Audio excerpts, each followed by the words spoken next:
Olá pessoal, tudo bem? Estamos aqui novamente para mais um quadro Saúde Financeira. Nas últimas semanas nós conversamos um pouquinho sobre duas estratégias que são utilizadas em renda variável, que é exatamente uma delas, a questão de você operar vendido e só nessa ponta, né? Ou seja, trabalhar short, como a gente viu no último quadro. E depois nós também falamos sobre o tal do long and short, onde você operava vendido numa ponta e comprado em outra para apostar na diferença dos ativos. Só que é o seguinte, para qualquer uma dessas duas alternativas, nós temos que conhecer um pouquinho sobre o aluguel de ativos, como é que funciona o aluguel de ativos exatamente de renda variável. Então esse vai ser o tema de hoje. Primeiro de tudo, a gente precisa esclarecer que o aluguel de ativos ele envolve duas pontas. Uma delas é o tomador, né? E a outra, exatamente, o doador.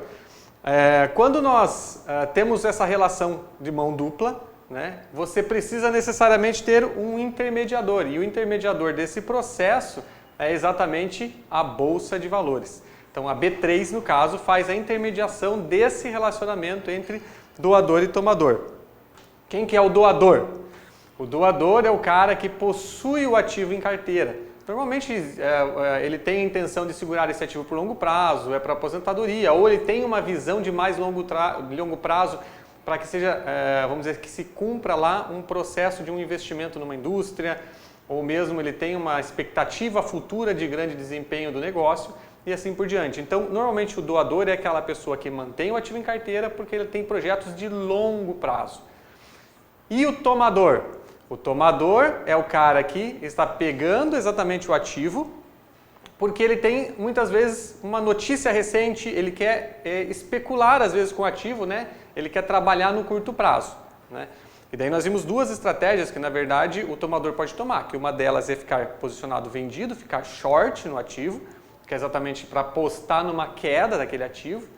E a outra estratégia é o tal do long and short, que o long and short ele pode ser estruturado tanto na alta dos ativos quanto na baixa dos ativos. A questão é que ali no long and short ele aposta a aposta de um ativo contra outro ativo, né? Eles podem subir, eles podem sair, eles podem ir em direções opostas, né? A questão é você acertar a ponta compradora em detrimento da vendedora, né? Então, existem interesses nas duas partes. O doador ele tem interesse em manter no longo prazo e, portanto, ele não fica vendendo e comprando ação.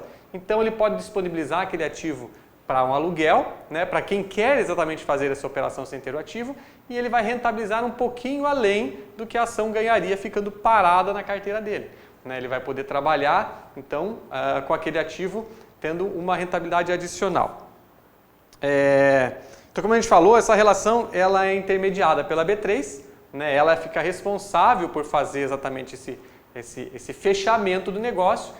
E o tomador, por exemplo, que é quem no fim das contas assume mais risco nessa negociação aí, né, porque ele vai depender do resultado do ativo para poder desempenhar de forma positiva, ele precisa apresentar garantias, né? E a B3 exatamente faz essa verificação de garantias, porque ele tem que ser capaz de cumprir depois a obrigação de devolver aquele ativo que ele alugou, né?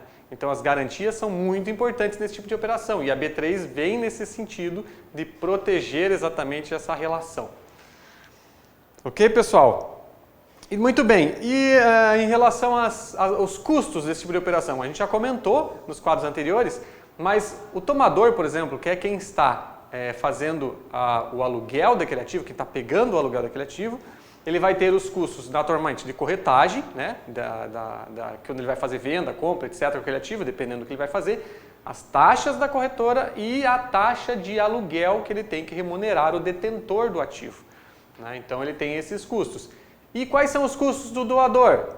O doador não tem custos, ele tem direitos a receber, né? E é importante reforçar que o doador, quando ele põe os ativos disponibiliza eles para aluguel, ele mantém todos os direitos de um proprietário da ação. Ele tem os dividendos, ele tem todos os recebíveis que eventualmente decorram daquela posição ativa dele. Ok, pessoal? Aí o que acontece? Agora em novembro, no dia 24 de novembro de 2020, nós tivemos uma alteração.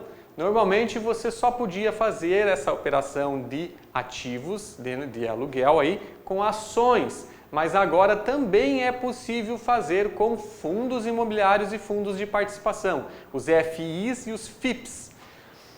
Mas por que alguém ia querer trabalhar um aluguel de fundo imobiliário? Às vezes ele quer exatamente trabalhar num long and short, por exemplo, trabalhar numa ponta comprado, por exemplo, em ativos de shopping e vendido em agências bancárias. Então ele quer operar, ele quer apostar exatamente no desempenho melhor de um setor em detrimento do outro. Então são alternativas de se trabalhar também ativos na Bolsa de Valores. E quem detém os fundos imobiliários e detém as ações pode disponibilizar esse aluguel para rentabilizar um pouquinho mais a sua carteira. Que tal essa alternativa para ajudar na rentabilidade dos fundos e das ações? É isso aí, pessoal. Conheça um pouco mais sobre o assunto, consulte um assessor de investimentos. Aqui é Juan Sabe, planejador financeiro. Até a próxima!